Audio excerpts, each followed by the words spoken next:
oilani buzadigan, ajrimga sabab bo'ladigan, hozirgi kundagi er va xotinni bir-biridan ko'ngli qolishiga sabab bo'ladigan asosiy narsa bu tanqid.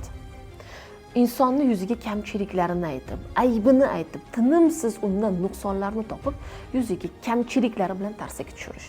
Ishoning, hozirgi kunda hamma bundan charchab ketgan. Tinimsiz, aybsiz, aybdor bo'lishdan charchab ketgan. Hozirgi kunda insonlar bir-biridan shunchaki eshitish, shunchaki tushunish, shunchaki jim uni boricha qabul qilishini, shunchaki yelkasini beribki, men senga nima yordam bera olaman deyishini kutadi. Va siz juftingizga shunday inson bo'lishga harakat qiling. Ana o'shanda oilangiz mustahkam bo'lib, bir-biringizdan ko'nglingiz qolmaydi.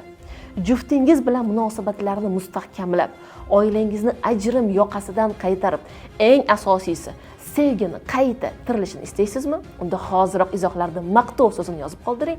Men sizga maxsus chek-listni yuboraman.